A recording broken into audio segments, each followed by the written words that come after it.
The Saturday Rundown coming your way from Danielle Hunter maybe being better than last year. Scary thought for opposing offenses. To CJ Stroud's leadership and many more. It's coming your way here on the Rundown. Brought to you by my friends at Platinum AC and Heating. My guy Dwyane will take care of you. Any air conditioning issues you have, from repairs to replacements to just getting it tuned up for the summer, Dwyane at Platinum AC and Heating can take care of you. Put the number in your phone so you have it, because when you need an AC guy, you need the AC guy.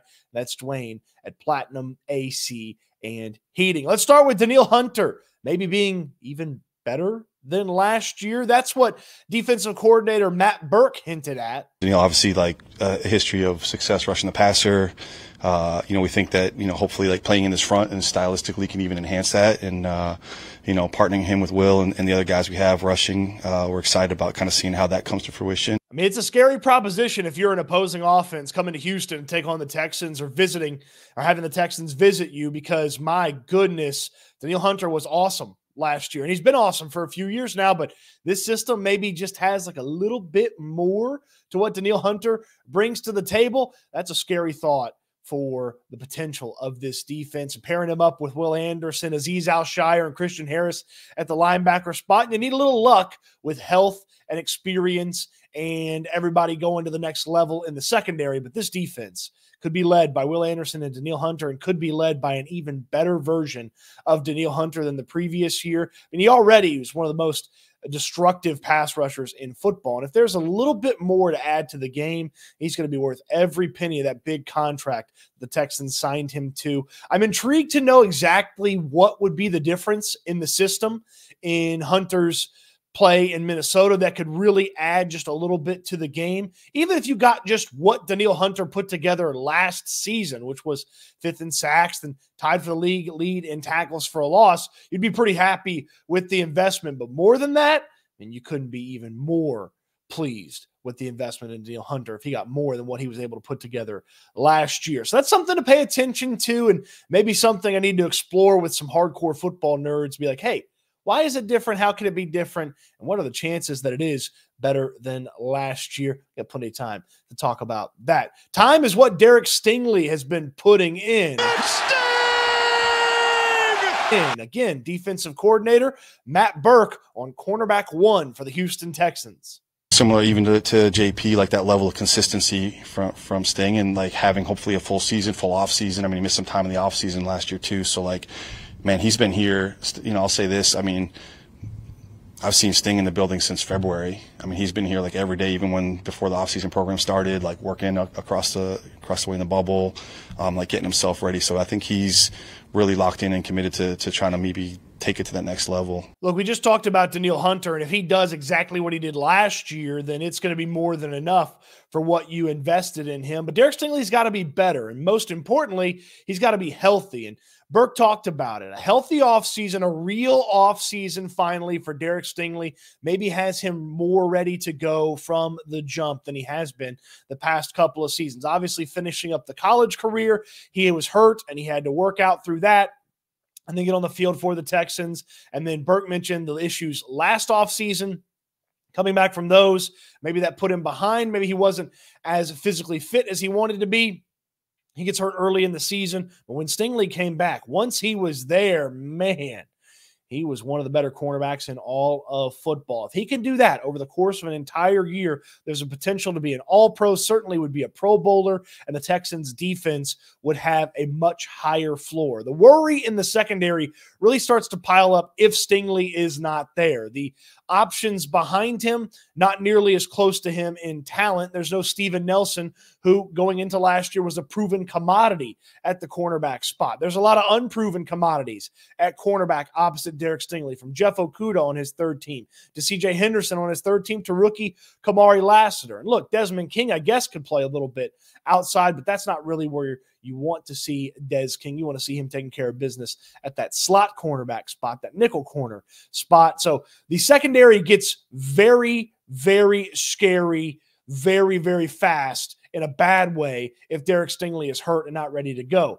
They get scary in the good way if he plays all year long. And he's locking down one side of the field. He's maybe traveling on occasion with a top wide receiver that the Texans play. And look, there's a lot of good quarterbacks on this schedule, there's a lot of good wide receivers on this schedule that Derek Stingley and the secondary are going to have to contend with. They need a healthy Derek Stingley. He has got to play the vast majority of the games this season for the Houston Texans if they want to go where they intend to go as a franchise. It'll be partly on the back of Derek Stingley staying healthy and then going to that next level as a cornerback. And really, the next level for Stingley is probably just staying healthy for an entire season. I just mentioned Kamari Lassiter. Could he be starting opposite Derek Stingley? He was on the field with Stingley this past week at OTAs, and the big comment about Lassiter that always kind of rattles around in my brain is D'Amico Ryan's talking about they're not going to overload guys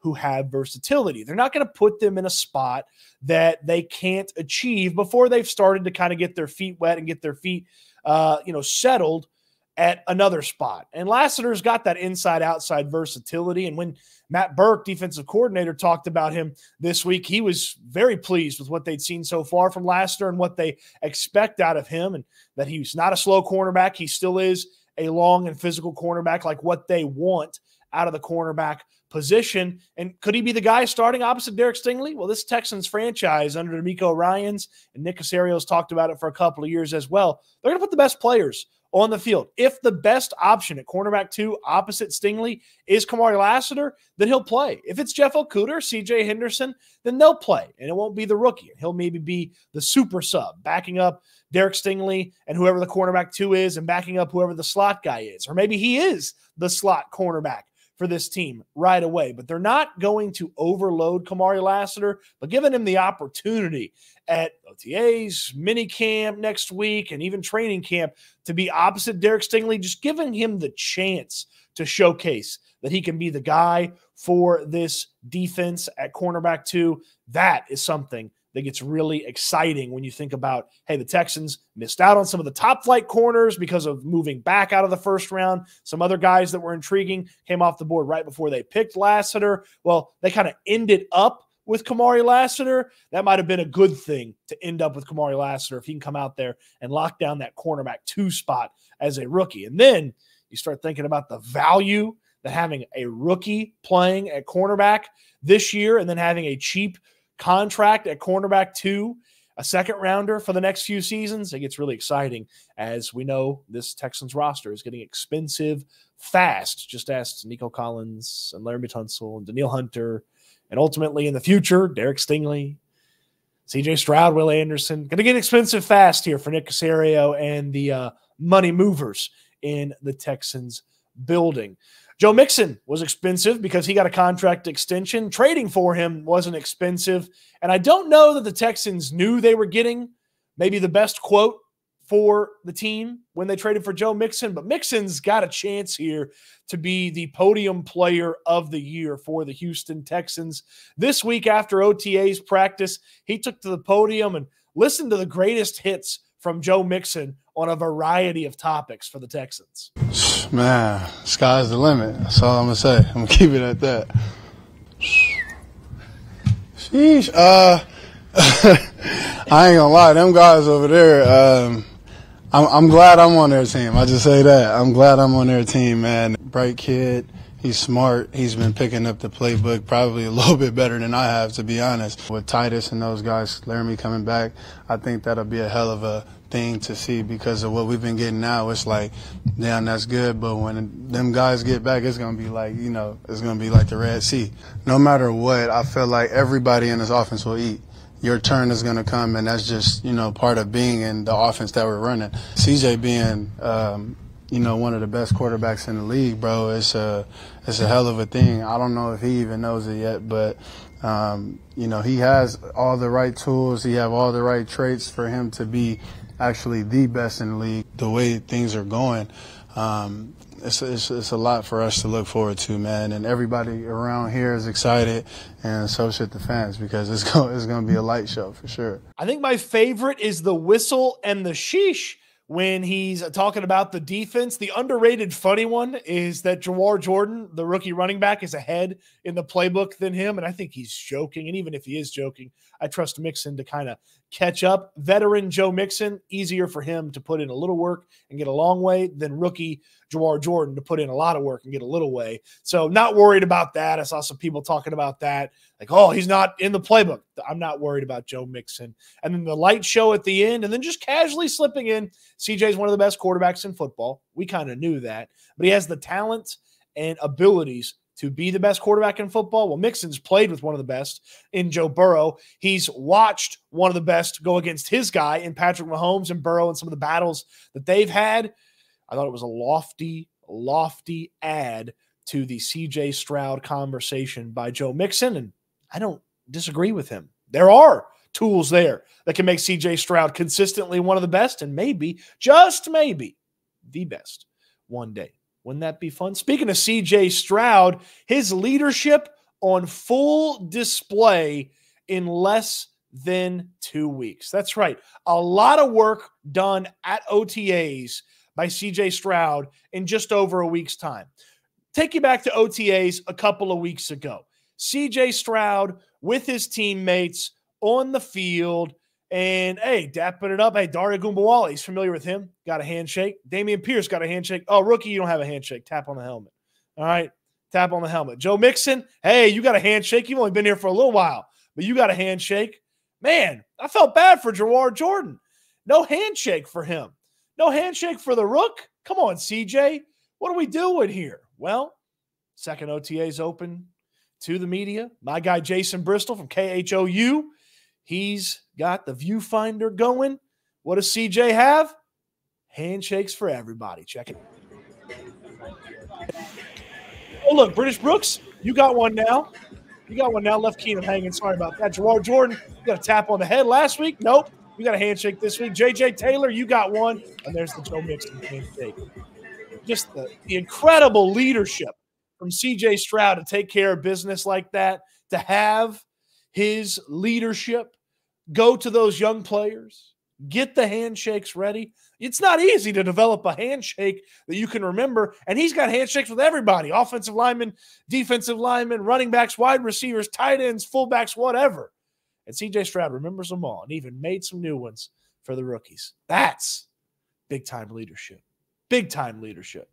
Okay, I'm joking a little bit, but it's still cool that after last week, Jawar Jordan, hey, here's 5, tap on the helmet. Next practice that we can all see. There's the handshake, all that cool things. I've never been a big handshake guy, but I would love to just nail a really good handshake with a buddy of mine one day. Just have one, and when people see it, be like, hey, look at those guys. They put a little work. They remembered it. I just forget all the steps. It's too hard for me. It's too hard for me. If working on your own air conditioner is too hard for you, which it probably is, call my guy at Platinum AC and Heating. It is Dwyane. You don't want to miss out on all of the work that he can do to get your AC ready for the summer. Just a little tune-up can have your AC blowing the coldest air possible all summer long, and it's going to be hot this summer. My goodness, it's going to be hot. Don't miss out. Put Dwyane's number in your phone. The best service, best prices in town, 5-star rated by the Better Business Bureau, Platinum AC and Heating. We appreciate them sponsoring the Saturday Rundown. Hey, if you missed any of the videos from this week on the channel, you might not have missed them if you're subscribed to the channel. So subscribe down below. Throw me a thumbs up on the video and get in the comments section what would be in your handshake with CJ Stroud. Maybe you got a dap. Maybe it's, hands flying all over the place. Let me know what you think about the potential for Danielle Hunter being even better as well. The comment section always stays active after the video is over. Appreciate you watching. Hope you enjoyed it. Can't wait till we talk Texans again soon.